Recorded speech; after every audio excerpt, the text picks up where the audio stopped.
Ms. Fu, when did you become a Singaporean citizen? I've been in Singapore since 1989 as a PR, and I went overseas in 2003, so I actually should have applied before. But the fact that, didn't do that step, I couldn't apply for that 4 over years I was away. So the minute I knew I had the opportunity to come back to Singapore, I actually put in my application, and actually got me into trouble because it approved so quickly that I actually haven't finished my other assignment yet, and it was difficult because I was approved on a work permit in Thailand or employment task, whatever, because we have to sign. So it was quite an interesting situation. So exactly my auspicious day was 31st Jan 2001. It actually came much earlier, but I actually should have applied before I left. But during that few years I was away, you have to be physically living in Singapore. So you've been a citizen for 10 years? Technically citizen since 2008. 2008? Sorry, what did I say? 2001. 30th of January 2008. Okay. And you say it was That's the day when I that's the day I actually come back. And when did you join PAP? Joined PAP last year. Mid, early, late? Wow, that's a lot of... Well, let's put it that way. I think I started... my first MPS, the very memorable experience I shared, was actually in late 2009. And for me, the thinking started from then. So that was with Miss Yu Fu Yishun's advocate? No, that was actually in Zhenghua.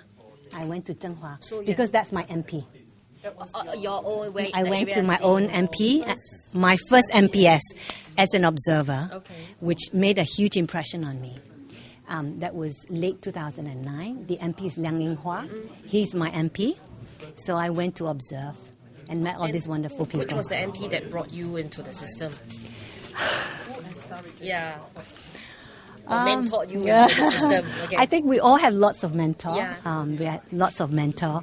I think people has been very welcoming. People has been very willing to share. People has been obviously not sharing just, all the things you could possibly do. And obviously people has been very open and sharing the challenges, the commitment, the time, so that we all, go in with our eyes fully open, understanding what is it that the commitment we're going to make to the people if we're standing and that we have to fulfill.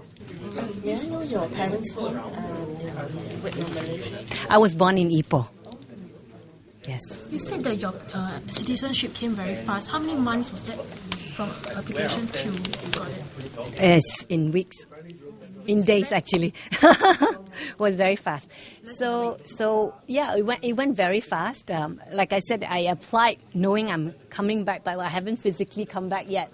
So it approved very quickly. So I was very happy that I could apply, because by then I had my letter to say that I'm kind of back in Singapore. You mentioned many times that you feel that you are very Singaporean. So what are some of the things that you feel is most representative of Singapore to you?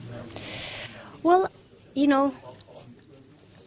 first I see Singapore as very multicultural. I think having experienced a different schooling system, being able to, I would not say that I'm fluent in all three, because I think the trouble when you learn all three, you're not master of none. But it's very at home here. People speak Chinese, people speak Cantonese, people speak Malay, people speak English. So it's very at home. But I think to me, my life experience, you think about a young lady, right, who, born in one place, 15 years old. And then basically for me, it's then I went overseas to study in a boarding school. Met my husband there, So actually home is 23 years, because since I met him, every school holiday is back to Singapore, because, he was my fiancé. So, and then he waited for me to finish my degree, and then I came straight back. And so my whole life experience of, working, getting my first job, buying our first car, renting a HDB flat, all the wonderful things and all the, char kway teow, all the wonderful joys. So I honestly can't describe myself as any other nationality except Singapore, because I've grown up here. I share the same love, share the same anxiety as any other Singaporean. Is your parents or your family still in? And we're rooted here, right? I mean, my family's here. My sons are, my husband is, I think, 5 or 6 generation Singaporean. He's in Peranakan. So this is family, right? This is root. Your own family is still in Ipoh? Well, my family is quite international. I have sisters abroad. Father has passed away long time ago. Madam, sorry, we're from online also. Okay, 用华语吗？ Sorry. 哎呀，我都怀疑啊，还不可以跟媒体去沟通，在访问方面，给我学习练习多一些。哦，这样子啊。Your husband, what does he do now? He's the general manager of an IT company. Which company? I prefer to keep that privacy for him. Yeah. And what was the reaction when you told him that you were interested, you wanted to go into politics? What was the discussion like? We go through the same discussions with any major life decisions. Again, we had to understand exactly the commitment and why we're doing it. And once we resolve in the family that, the reason why I want to do it, I'm very privileged. My husband is very supportive. He's very much behind me. Children, yes, too. I mean, they're old enough. I mean, I think, again, I'm doing it at a time where the children are older. I have an 18-year-old son and a 16-year-old. So I think the demands of my time is probably less than when they were younger. So it's also released me of time. A lot of the one get the opportunity to serve as an MP. A lot of the work is on the weekends and night. So that's where, you have to put in the time. What's their view? Supportive. They understand what it is about. We talked about it. At the end of the day, they say, yes, Mom, go for it. Is there anything your husband said to you that particularly struck you, to support you, that you can share with us?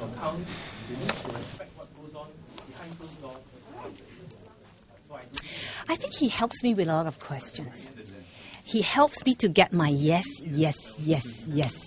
Then yes, I should do it. So he asked me about questions about, time. Obviously time is a big thing. He asked me, obviously you're doing this, you're, working for the people, caring and wanting to make a big difference. Answer obviously is yes. Do you think you can add value, to the development of Singapore? Answer is yes. So are you prepared to work hard? Answer is yes. So I think he keep asking me a lot of these questions, and obviously putting a lot of reality into it. And he helps me find all the yeses. And so he helps me to bring me to where I am today. So may I ask, if let's say, for example, if the polling day happens to be your birthday or your wedding anniversary, how would you arrange that day? Oh, wow. Never thought of that. Polling day happened to be anniversary and or birthday. I guess we all celebrate or whatever, we will be together. We'll be together for sure. Yeah. You will still find time. Yeah, I think, the family will be together wherever we are. Yeah. I think I bring a lot of positivity to what I do. So I think I can inspire enthusiasm with people who works with me. Sometimes they do think I'm very ambitious and I set big goals, but I've been very fortunate to work with people that have always come along, and we have the excitement of doing big things and making a difference at work or in different circumstances. I think maybe that, sometimes could also be the same thing about, setting the aspiration too high and sometimes working myself or others too hard. And having to learn sometimes also to take 2 steps backward in order to move 10 steps forward. So having that wisdom to do that. Is there anything in your life that you regret most? Any incident? Anything that you use a second chance to fix back, or any saddest moment? Actually, one thing I would have which I had stay in touch is I would have liked to stay in touch more with my languages. So it was a nice time to reconnect with Chinese when I spent 2 over years in China. But it wasn't enough to be, really comfortable that I could do an interview with you now. So actually one of the things I really like to do is to pick up Chinese and be able to have a very fluent, a conversation around. I mean, I can speak if I prepare it, but otherwise, I can speak on everyday language, but to give a speech, it's a bit of a challenge if I have to answer Q&A. Is there any most embarrassing thing that has happened to you before? Oh, embarrassing things. Gosh, I haven't thought about that. I'll come to you if I think of it, okay?